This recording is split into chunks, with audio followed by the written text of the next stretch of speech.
Welcome, everyone, to a new episode of the Bold Take Podcast. I'm Austin Wader. You know that man, Austin Hill. And we are back today with a new episode. A little bit of something different we have not done, really, Austin. Something we haven't done really since the very beginnings, and some very interesting takes that were on that, is we got some fan comments here. And this one involves college football. College football's boldest takes from some of our people that listen to us. And we gave them all a chance to send in their ideas on all the social medias. We got some, I think it's safe to say, interesting answers. Yeah. That is going to be our talk for this episode. I will say, if y'all enjoy this content that we do for this, we are planning an NFL one for next week as well. And yeah, same thing as usual. Send in your bold takes for the NFL season, and we will work through that as well. But enough talk, Austin. I mean, this is our first taste of talking some college football for a season that's going to be like unlike any other. Yeah, I'm excited. Obviously, a bigger playoff, conference realignment is finally here after, it feels like 4 or 5 years of, everybody starting to set everything in motion. I think it was 5 years ago that Texas and Oklahoma officially declared for the SEC. It's been an exciting term, but now it's here to see college football in its newest incarnation. Yeah, absolutely. So let's get into it, and let's start with our first bold take. And I mentioned that you would have your names on there when I shout you out on them. So our first one comes from Brandon Ralston, who, if you don't know, is a very big Texas fan that listens to us. But he has his first bold take is Texas goes 11-1 in the SEC with a loss to Georgia. And honestly, we take a look at the schedule for Texas. Me and you both kind of agree. We look at this, I mean, even 11-1 is kind of meh, because we think they could go undefeated if we're being honest here. Yeah, really, I as much as a Texas hater as I am, I'll just get it out of the way right now. Look, this is a good schedule for them, and it's a quality schedule. You've got games against Michigan, Oklahoma, Georgia, Kentucky. A&M probably won't be that good at the very end of the season, but you really look at this schedule and look, this is a lot of winnable games for them. Like you said, Georgia, Michigan, Oklahoma, those are going to be the games that are going to, draw the biggest attention and going to be their toughest games. But look, I think depending on what happens with Michigan in the coming weeks with this cheating scandal, you think about it, if Michigan is to get, say, suspended from postseason play for however long, I think that will reopen the transfer portal for all their players, right? Who want to choose to go somewhere else to be playoff eligible or postseason eligible, even at that, which could really change the landscape. Or say coaches are fired, that's another thing that can open up the transfer portal. And as if they already hadn't had enough turmoil with the coaching change of Harbaugh leaving. Now you wonder. Because, like I said, Coach Moore, he was a big part of the investigation they're saying right now. So that you don't really know what leads in the future with that. So, could be in a lot of trouble there. So I think that especially early in the season, while they might still be trying to figure themselves out in the, wake of what's occurred with that cheating scandal. And then you look at the Georgia game. And this is the toughest game on the schedule. It's going to be one of the best teams in the country. Georgia knows how to field a good team, but I think it could easily be a preview of the SEC championship game. Very much so. I don't know. Texas was in the college football playoff last year. They got a lot of people to come back this year. I think Texas is going to be a tough team to stop. And look, that game against Oklahoma, it's always heads or tails. Doesn't matter how good or bad these two teams are. They hate each other. They don't like each other, and they play their very best football every time they see each other. But I really think 11-1, 12-0 is very realistic for Texas this season. And I think that they're really looking at, a debut season in the SEC and the SEC title game. Yeah, and I think the big thing, obviously, news that came out the other day that is a question mark. Obviously, running back C.J. Baxter, who was supposed to be their starter, he's out for the year. A torn LCL, I think is what it was. They're going to have other running backs step up for them, and that'll be a big thing, obviously. And another thing you got to wonder about with Texas is the D-line. Byron Murphy, Tavondre Sweat. That trenches right there was a big thing that helped them last year in the Big 12. Replacing them, I think they replaced them well, but it's kind of a wait and see on those spots. Because, look, the SEC, listen, when you talk about the skill positions and all that, in the SEC, it's all about the trenches. Let's just say that right now. The D-line and the O-line are what win you ball games in the SEC. And that's what we'll wait and see. But, yeah, I'm absolutely with you with this Texas schedule.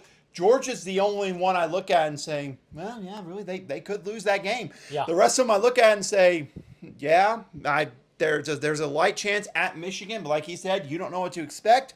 Plus, also, new quarterback taking over. Can their offense keep up with Quinn Ewers and Texas offense? Oklahoma, they have a new quarterback, Jackson Arnold, who people think is going to be amazing. But I'm more of a wait and see with him. Yeah. And then you got A&M, renewal of a big rivalry, and it's out at A&M. That's probably the second one that I'd be worried about is maybe that A&M one is just because it's on the road. It's in I would say, a pretty tough environment, especially if Mike Elko is successful in his first year at A&M. And you think about it, last game of the regular season, Right. at the very least, Texas A&M might just be trying to play spoiler against a big rival. Yeah, so, I mean, there's a lot of ways you could look at that for Texas, but I think 11-0 is probably anything less than 11-1 would be surprising. I agree. I think that's safe to say there. So now let's move on to take number 2, and this one comes from someone who I personally know at UCA. You don't really know about Alan Godwin, who has his quote being UCF and SMU make or win their conference championships. Now, if you don't remember, UCF, of course, in the Big 12, their second year there, and SMU in the wonderful conference realignment are now in the ACC. So he has them both at least making or possibly winning their conference championship. So let's go one at a time on these, and let's start with UCF here. Now, UCF, the intriguing one for many Razorback fans and many fans of Arkansas, because number one, KJ Jefferson, now the quarterback there for Gus Malzahn, who had a quarterback similar to him in Cam Newton before, so we know what to expect there. And really, if I had to pick one between the two that has the best option, it is probably UCF, because this Big 12 is going to be wide open this year. I agree. Texas and Oklahoma are out. Those are the top dogs. A team like Oklahoma State that's got a lot of power could maybe step up and try and take hold here. They've been in the Big 12 championship the last couple of years and just haven't been able to get it done. So that could be a team that maybe thrusts forward. But yeah, I agree. UCF with a guy like KJ Jefferson, a guy who's, the last couple of years been a lot of people's dark horse to be in that Heisman race. And now he's going to play with a coach who really understands how to maximize his abilities as a quarterback. And so this is a big make or break year in UCF. For Gus Malzahn, I think he's got the team and the roster and the skill and the opportunity in the Big 12 to step up into the conference championship game, and I completely agree. Of the two, I think this is far more likely. I actually really like this pick of UCF to the conference championship game in the Big 12, just because it's that wide open, and that is how good of a roster they've really got out there in Central Florida. Yeah, it's almost like they got a coach who was doing pretty well at SEC school that shouldn't have been fired in the first place still. But no, you look at UCF, obviously, besides KJ, let's look at the obvious things. RJ Harvey back at running back. We saw him have some big moments last year. They should have a really good offensive line coming back. And look, we know the tempo Gus Malzahn plays with that offense. They're going to go fast, and they're going to want to score a lot of points. The big question mark, and I really will say has always been a question mark with Gus Malzahn, is the defense. That's all. It was a question mark when he was at Auburn. It's a question mark now when he's at UCF. And you look at some of the teams they're facing. Utah, very end of the season. I mean, that's probably the toughest defense they're going to go against probably all season. There's really not a lot of tough defenses, but Utah could probably cause them some issues there. And maybe even Iowa State's another one you could consider with a lot of talent they have coming back. So really, it comes down to the level of defense they face. And really, for the most part in their schedule, I don't see a lot of vaunting defenses besides mainly Utah and maybe Iowa State. Yeah, I agree. But now let's talk to the one that is the other one that he has, SMU in the ACC championship game. And this one, listen, I'm not saying it's not possible. I just think it's the least likely out of the two for mainly due to the fact that UCF has experience playing in the Big 12 from last year. They know what it takes to at least play in that conference. SMU's coming from the American Athletic, which, no disrespect to the American Athletic, is a very talented conference. But the ACC with Florida State and Clemson, the amount of talent differential from those conferences is a totally different level. Yeah, I completely agree. I think that they're on an upward swing, and I think this is a fun, exciting team to watch in the ACC and kind of see how they perform. But you look at the schedule, And look, I think a lot of this stuff favors them. You look at a game with BYU, might be a tough matchup, a game with TCU. But really, Florida State's the big game that I think is their only, like, for sure loss. Everything else is a game that I think they could be in and definitely win. Maybe watch that Duke game. While Duke's kind of lost a lot of, what they had roster-wise, coaching-wise, this team could still be very dangerous, as it seemed like they were kind of turning a corner, kind of in their football and their involvement. So I think there's some games, there's going to be some close games for SMU, but it's a matter of can they win those close games. I think with only one loss in conference could definitely put you in your conference championship game if it's just the Florida State loss, but it's going to be about playing against a Louisville who was in the conference championship last year, a Duke team who's been on the rise, a Virginia team that's been in the conference championship as of late.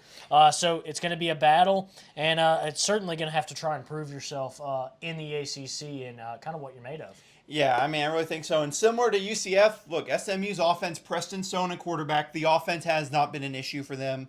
The defense was pretty good last year, but again, we talked about the different level of talent in the ACC to the American Athletics. So the defense will obviously be the next question. But yeah, Florida State is the big one. They host Florida State. So really, if you want a chance and you look at their schedule, it starts out with you take a look at Nevada, Houston Christian, BYU, TCU. They could very legitimately enter that game against Florida State 4-0, hosting Absolutely. Florida State. Absolutely. So, I mean, if that happens, you look at potentially game day going there for a big ACC game.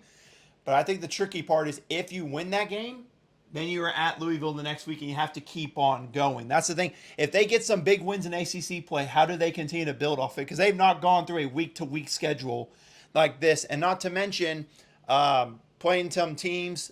Duke, you mentioned Malik Murphy in at quarterback. Manny Diaz there as defense coordinator. They're going to be a tough defense to probably handle there at Duke. Boston College. Let's not forget Bill O'Brien, now the head coach at Boston College. I know, just as weird as I agree. But he's a coach that has won in college football before with some great defense and fundamental offense. Virginia, they showed some positives last year. I mean, they went on the road and beat a top 10 North Carolina team. They almost beat a Louisville team that made the ACC title game last year. And then you got Cal, who's kind of another newcomer in the ACC we haven't really talked about. They should have a good ground game, but they will play another really good defense in Cal as well. So it's possible, but I think Florida State and Louisville back-to-back might be the thing that could keep them out of that ACC title game. Yeah, and when we talk about Louisville in the conference championship, just to add one more thing to this, here's what SMU can't do if they start to play well. You can't start to get looking ahead. Louisville kind of did that last year. Lost a couple easy games that they should have won that At really Pittsburgh. cost them big spots. And not just that, but you can't get caught up in the highs of those big wins. Louisville goes into Notre Dame, takes down the Fighting Irish last year, and then the next week, was that the Pitt game? It was either that or the week after. Yeah. I mean, it was right after each other. So you can't get caught in the highs of those big wins. So if you do come into the Florida State game 4-0, you got to go win that game. You win that game, you can't go to Louisville and still be thinking about, wow, we just got this huge win against this Florida State team. Look at what we could do this season. You got to be focused on Louisville and focused on the task. So I think if SMU could keep their eyes on the prize, there's definitely a real possibility to be in that ACC championship. They definitely will. And another big thing, they avoid Clemson on the schedule. They avoid Miami on the schedule. They avoid Virginia Tech on the schedule. There's a lot of good ACC teams that they avoided on this schedule. So that is not really an outlandish take at all by Alan Godwin. A big thank you to him and Brandon Ralston so far for those takes. Number 3, we're just going to get this one out of the way because I said I would say your name and your take if you're on here. Samson Laird saying one of the teams will win. And I think it's safe to say he's wrong there, Austin. Yeah, but hopefully by the end of the season, more than one of the teams will have won a game. Yeah, we're going to have a bunch of 0-12 teams and then a 1-11 team at the top of the college football playoff. But yeah, Samson, I guess you're technically correct and technically wrong. But let's move to bold take number 4, and this one is from another one of our listeners who was a big part of our Super Bowl stream, Tyler Moran, who has an Arkansas take, and we are always open to Arkansas takes, even though I'm wearing UCA. Don't worry about that. Yeah. But Tyler's take, Arkansas wins 4 to 5 games max, and Sam Pittman gets fired. And taking a look at the schedule for Arkansas, I think 5 is kind of being generous because I look at most on the schedule, and this includes me thinking we'll go at Mississippi State and win. There's 4 games maybe on that schedule that we should win. Yeah. I mean, look, I'll be a little bit more blunt here. With being a more of a Notre Dame fan, but look, 4 games is the ceiling for this Arkansas Razorback team, and that's really unfortunate to say. But unless they come out and really dazzle the country with this new revamped offense with Taylor Green, I think it's going to be really, really hard for the Razorbacks to win more than 4 games. And look, I think Taylor Green's a great player. I think the thing we all have to kind of talk about with this guy, though, is that he's still young and he's still got a lot of developing left to do. And I think that if the Razorbacks come into that and be honest with themselves, and that's what it's going to be, and that maybe he'll struggle a little bit in the SEC this year, but remain confident in him, I think that leads to kind of more success for this team. But to come in and expect him to be a Heisman candidate or to be what KJ Jefferson was at his best, That's too much pressure. Just too much pressure at the beginning of his Arkansas career.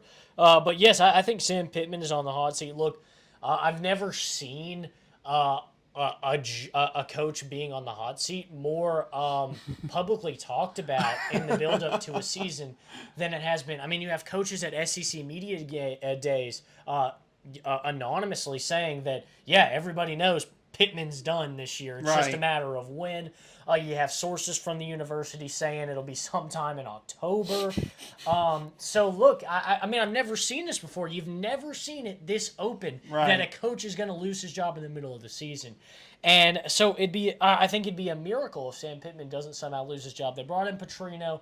And, look, this is a clear pull to get the fans back into it. Look, I think Petrino, in his best years, has been a great offensive mind. Right. His best days may be behind him, but he's a guy that's going to light up the fans. And when Pittman goes out the door and when he becomes interim head coach, that'll keep fans supporting and cheering for the Razorbacks. So, look, I think it'd be incredible to see this team kind of defy the odds. But, look, they didn't get any help on defense. They lost a lot on defense. They didn't get any help on the offensive line, which already struggled to keep KJ Jefferson clean last year. Oh, it's going to be a tough season for the Arkansas Razorbacks, but if they could come out, dazzle, and impress with this new quarterback, new offensive coordinator, boy, that would be something to see. Yeah. Well, as a Razorback fan, I mean, I'll just flat out agree with most of that, unfortunately. Look, it's very simple. I think you start the season with UAPB at home, and then you're at Oklahoma State really that next week or two. I don't remember if there's a week in between that or not.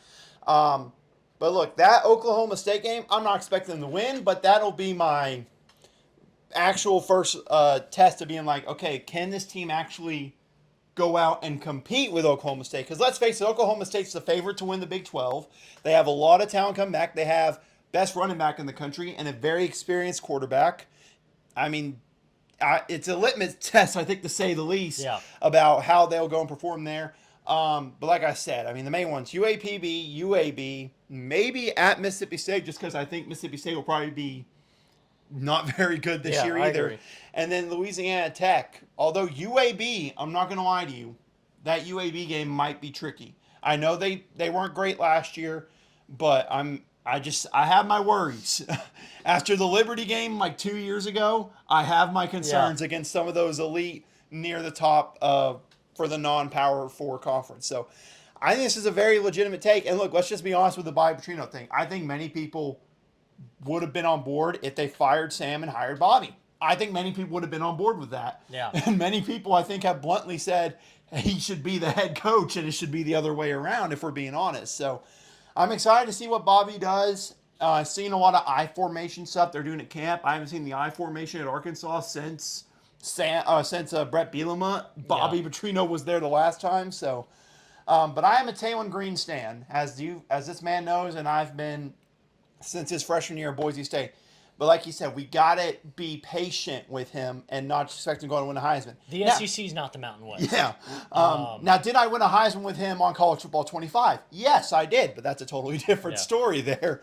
I'm not in control of him in real life. So, but yeah, 4 to 5 wins and Pittman gets fired is very much a question mark. And even, if they don't hire Bobby, I've heard a lot of rumors if UNLV has a good season, Barry Odom could be in the mix to come back to Arkansas. Hey, they could use some help on the defensive end. They really could. But now let's move to our next take. Again, a thank you to Tyler Moran for that one. We know he has been listening for a while, so Yeah, thank you for that one. super dedicated and involved supporter of the podcast. Yeah, and we'll just break in here with an update. We are watching Serbia and the United States in the semifinals. U.S. is down by 13 entering the fourth quarter. So you might get our live reaction to Team USA choking away a chance at a gold medal. Yeah, this is unbelievable. Nikola Jokic, what can we say? Dread it, run from it.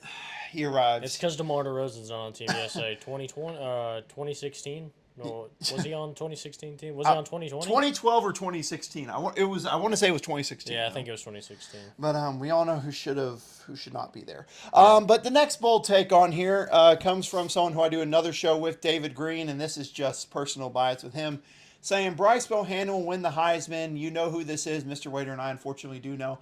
But no, seriously, Bryce Bohannon is a wide receiver at Tulane who played at Conway High and is at Tulane as a wide receiver currently. So, I mean, I would love to see it, but there's a lot of nuance at Tulane this year with the new coaching staff and them coming through, along with a new quarterback. Yeah, it'll be interesting to see kind of if Tulane can continue to emulate that success that they've had the last couple of years in the American. So, yeah, it would be fun to see a wide receiver win the Heisman.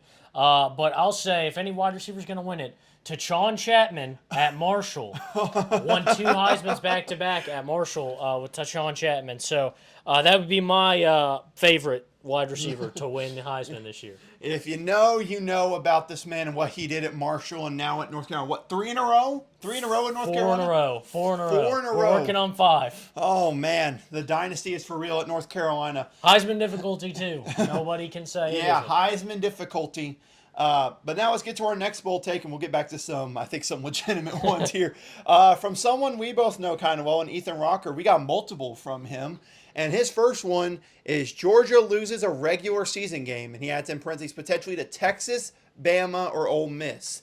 And honestly, you take a look at Georgia's schedule. You remember last year we looked at Georgia's schedule and said, oh, this thing's really easy. What, there's 1 or 2 tough games on here maybe, and they're all at home. The one this year, little bit of a different story. Yeah. You look at this Georgia schedule, I mean, I'll just say, they play Clemson week 1 in Atlanta. They are at Kentucky, which is not a tough, easy place to play. At Alabama, play Auburn, Mississippi State. They're at Texas. They got to play at Ole Miss. They still got to play Tennessee. And don't forget Georgia Tech at the very end of the season, who gave them a bit of a shock, almost a shocker at the end of the regular season this past year. So this is not an easy schedule for Georgia. And again, very much a take that I agree with, because you can imagine them going and winning 3 road games at Texas, at Bama, and at Ole Miss. That's really tough to do. Yeah, I agree. Look, we already talked about the Texas game and how we think that honestly might go Texas's way. Look, Bama is going to be a team that we kind of don't really know anything about until we actually start seeing them play and kind of how they look. But I wouldn't expect Bama to be a bad team, and I certainly think that's going to be a competitive ball game like the SEC Championship was last year. And then with Ole Miss, look, this is a team that's one of the clear-cut favorites to be in the college football playoff this year. Lane Kiffin really looks like he's going to take this team to the next level, especially, look, you keep a lot of the same pieces. Now, I know they lost Quinshon Judkins, but look, this team is definitely a pass-first team, and they've still got Jackson Dart, and that's what they're going to look to do is throw the ball. I certainly think that Texas and Ole Miss are going to be the big ones. But look, you look at that Tennessee game, like you said, and look, these 2 teams have battled it out the last couple of years in the SEC as well. So, yeah, I think there are a lot of big games on this schedule, and it's a bit tougher than last year for Georgia. Yeah, and I think the big thing for me, obviously you talked about with Ole Miss, one thing I will say, they upgraded in the trenches, which is another thing I like that Ole Miss did. They got a lot tougher on the defensive line. Walter Nolan, they got him from A&M, which is a good piece. I know, like I said, losing Judkins hurt, but they have a lot of good depth in that running back room. They got Chris Paul from Arkansas, too, Yes, they did. They got a lot of help on defense. Hate to remind anybody of that, but that did happen. Yeah, well, thanks. No, I'm kidding. But with Georgia, look, we know the difference with Georgia this year, which I think could help them. It is easily the best quarterback Kirby Smart has had in his time at Georgia is there. Now, the big thing with them that's a concern, his weapons from last year are mainly gone. Brock Bowers, the biggest safety valve possibly of all time in college football, is in the NFL now. They lost a lot of depth in that secondary on defense, which has always kind of been a question mark for Georgia. So there's a couple of things you look at, but they have an elite quarterback, which is something we really haven't seen in the Kirby Smart era. Yeah. Yeah, Carson Beck really did a great job last year of kind of silencing the doubters, including myself, about him just being another Stetson Bennett, and he really is head and shoulders above the kind of quarterback talent that Stetson Bennett was. And Stetson Bennett did his job well. Right. He just wasn't an elite level talent quarterback, and that's something we've seen from Carson Beck. So yes, he lose maybe the easiest pass target of all time in Brock Bowers, a guy who could make a catch from anywhere, lining up from anywhere. Sure, but look, he's an elite talent, and this is still a talented receiving core. And so I certainly think that there's going to be some success from Georgia. But yeah, this is going to be a season where I think they lose one or maybe even two regular season games this year. But the big thing that will help them, unlike last year, 12 teams. Georgia's going to be in the playoff. Let's just get that out of the way right now, even before our season prediction a couple weeks from now. Georgia's making the playoff. Let's just address that. It's just how many losses are they going to have entering the playoff will be the thing. Our next one, again, comes from Ethan Rocker, and this is the one that you kind of hinted at talking about Bama. He has Alabama missing the college football playoff.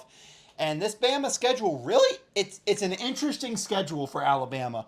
I'm not saying super easy, super difficult. It's very interesting. I mean, number one, you're playing Western Kentucky in the first game, which is not just playing a simple FCS opponent week one. Yeah. Along with trying to figure out Kalen DeBoer's offense there. South Florida, we know what happened last year when they went down to South Florida. You take a look at Wisconsin. That's just a totally odd game in itself, going to Wisconsin and playing at Camp Randall. Then Georgia at home. You're at Vanderbilt. That should be a win. South Carolina should be a win. Then you're at Tennessee, which we know the last time they went to Tennessee did not go their way. Then you face Missouri at home, who we know what they did last year in the SEC. Then you're at LSU, which, look, we know that will be a primetime game, no doubt. And then you got an easy opponent at Mercer. And then you're at OU, like Oklahoma, this late in the year. It's kind of a rare thing. And then not to mention the Iron Bowl, which always seems to be close. So it's a pretty difficult schedule for Alabama, along with literally an entire new era starting there. Yeah. I think that, I think it's safe right now to say that this team misses the college football playoff. Just without knowing anything. I think that's the safest place to lie with. Look, I think this team last year with Saban would have lost some of these games. Just the way they kind of played would have lost several of these games. They didn't really turn it up until that second half of the season. So I think, they might have, they even with Saban, they might have struggled with this schedule just based on the way this team looked last year. But it's going to be about DeBoer. Can he unlock? I won't say unlock because Jalen Milroe had a really good season last year. Which we always believed in him. Once we know him, we always believed in him. But can Jalen Milroe kind of fit into this offense? And he should be. He has the same and similar skill set to Michael Penix. Playing the quarterback in this offense, but can he come into this offense and play the same way and kind of thrive and rise to the top? And so, it's just going to be a matter of, is this going to be a match made in heaven? Is this stuff going to work out the way it's expected to? And, that's just something we're not going to know till we get there. So I'd say until we see this Alabama team play, I think it's safe to go ahead and assume they probably won't make the college football playoffs this year. Yeah, I'm not going to go out and say that like you because I'm not as bold of a man as you are. You carry the show with your bold takes. Never forget this man picked the Texans to win the AFC South last year. And they did. And they straight up did. They almost went to the AFC Championship. Like he also predicted for that. No, I think they have an outside shot, again, solely because I think there's 12 teams. Now, I think Alabama loses multiple games with this schedule. Now, I think they have a shot solely because Kalen DeBoer, everywhere he's been, he has won very quickly. Look at Washington. He was only there 2 years after a season where the highlight before he got there was a coach headbutting a player on the sideline in a blowout loss. His first year, Washington, they go, I think, 9-3, finish in the top 10. His second year, they make the national championship game. So he knows how to win. But let's face it, the SEC is a different animal. So it might be a year, like you said, it might be a year where they don't make it while they try to figure out, hey, what do we have here that can be the start of the pieces we have for the future of the program? Absolutely. Next up, we got take number 8 from Ethan Rucker as well. He's got 3 of them on here. And this take is the winner of the Big Ten will be a team new to the conference. Again, thank you to Rucker for 3 of them there. Yeah. I mean, that's 2 more than we requested, so Yeah. thank you. But look at this one. To me, there's only 2 teams you can really consider for this. Number 1, and I don't know if I count them as one, is USC. And then the main one, obviously, Oregon. Those are really the only 2. UCLA, I don't really see it with a brand new coach. Washington, I don't even know who's there anymore from last year. Lots of turnover. Yeah. So there's a lot of questions on those teams. But if I had to pick, it'd be USC and Oregon are the main 2. I think they have the best chances. Yeah, I agree. I think Oregon is probably a safe pick to go to the Big Ten championship. But really, I think it's really hard for me to pick against Ohio State just at the beginning of the season. The way they've loaded up this roster, look, they knew that Michigan was kind of going out on a last hurrah with Harbaugh, and a lot of the core of that team was going to be leaving for the NFL or graduating.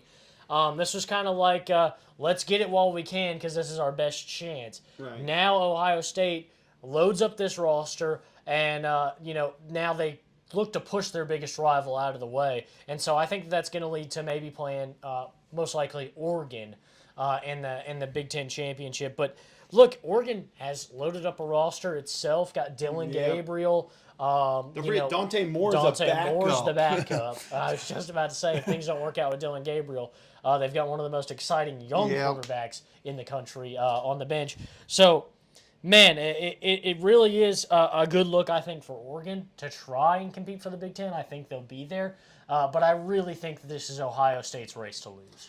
Yeah. Look, I'll just be honest with you. I flat out agree with him. Look, the game that's going to decide it for Oregon, it's very simple, is going to be they host Ohio State during the regular season. There is a chance we probably see Oregon and Ohio State play potentially 3 times this year. Regular season is guaranteed 1. Big Ten championship, probably another, and maybe even in the college football playoff. They might play each other 3 times, which you don't see ever in college football. But look, for USC, I kind of highlight them solely because, look, the offense, we know what Lincoln Riley will do. They have a new defense coordinator, D'Anton Lynn, I think, or D'Anton Lynn. I probably can't pronounce names correctly. I apologize. But he came over from UCLA, and that was kind of like a big shocker. And UCLA had a great defense last year. USC, I mean, Alex Grinch is all I need to say. Yeah, Alex Grinch should not have another defensive coordinator job in college football. He's an assistant, I think, for Wisconsin now. So, hey, Bama, you got a pretty good chance to score a lot of points, I think. They won't know how to tackle. Oh, no, they won't. They'll just try to force turnovers and then proceed to not tackle on them. But taking a look at Oregon, look, they have the talent and the roster there. They have the resources. I mean, Nike's giving them unlimited money for NIL. I mean, that's just pretty solid to have for always. And so I think USC maybe could have an outside shot if the defense clicks right away. And we'll obviously find out. They play LSU in Las Vegas week 1, which is going to be a matchup of 2 basically whole new defensive staff. So that could be an interesting one to see. But Oregon, I think, has a very, very good chance. Although, I got to be honest with you, as a biased Penn State man, I can't rule out the Nittany Lions out of anything. Yeah, hey, this is the year. This is the year. We are Penn State. I'd push everything aside. Penn State and James Franklin taking it all. 16-0. Hey, they got a new offense coordinator from Kansas coming over. You don't know how that could be. But Drew Aller's got to be better this year for Penn State. Yeah, he's got to be willing to throw the ball. Got to take a chance. Yeah, instead of just checkdowns the whole way. But we have one final take here, and this one is just kind of a funny one, if we're being honest, because you look at the stats, it's not a crazy take. And this last one, again, coming from David Green, who says Vandy wins 2 SEC games, Missouri and Texas. And he says, has a stat with it that Vanderbilt is 8-3 versus Texas all time. Well, that's true. I looked it up and confirmed, and I knew it was true. Problem was, last time they played was 1928. I mean, that's almost 100 years ago. Yeah. So a lot has happened since 1928. A few national championships have gone Texas's way. Yeah, and only the GPA has gone up at Vanderbilt. Yeah. So I'll just be personally honest with you. I don't see this happening. Missouri, I will root for them against Missouri because, well, for obvious reasons. But I just don't see it happening. Although Texas has to come play at Vanderbilt, Yeah. so I mean, you never really know. I'd say Vandy, maybe they'll look to play spoiler. I played with Vanderbilt in NCAA 25, playing against Ethan Rocker, a little shout out, and I annihilated him with their quarterback. Nate Johnson, or was it? Carter something, I want to say. Oh. Something Carter. I think I used Nate Johnson to transfer from Utah. I just used whoever was the quarterback. Yeah, Nate Johnson, he had insane speed. Yeah, I got Vandy to a bowl game my first year with them. Oh, yeah, maybe I need to invest in a little Vanderbilt dynasty here pretty soon. Yeah, I somehow went 6-6, and I thought that was the greatest accomplishment I've done in college football 25 to go 6-6 with Vandy in year one. Yeah, so Vandy could excite them. If they run a little air raid like I did, where it's just nonstop throwing it over the top. But most likely, I think the Vanderbilt probably doesn't win 2 SEC games. I think they probably don't win any SEC games. If they win one, it'd be incredible. Yeah. And that's really due to, look, let's just face the fact. With these new teams coming in, will we see Vanderbilt ever in a bowl game again? Probably not. It's an honest question we could ask here. Will Vanderbilt ever make it to 6 wins again? The only way I think they get to a bowl game is if they lower it to 5, which they're not going to. Yeah. So, yeah, I think that's very much an easy.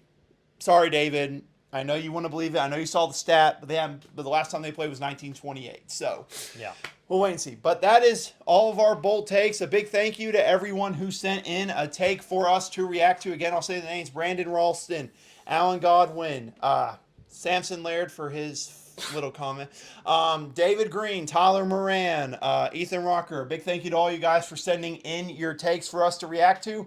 Some of these I really like. Some of them I like. Some of them they're interesting ones. But yeah, we're reacting to these because guess what? 2 weeks from now, we'll have our college football season preview out. Yep. We're back for another season of college football with this man's great idea from last year, Player of the Week, Team of the Week. Got way more interactions from people last year with that idea, and I can't wait to see it even more this season, Austin. Yeah, I'm super excited. I'm trying to think of ways to kind of reinvent it while keeping it the same. So I'll keep everybody posted once we come that time. Speaking of reinvent, we got something new. We're on TikTok now.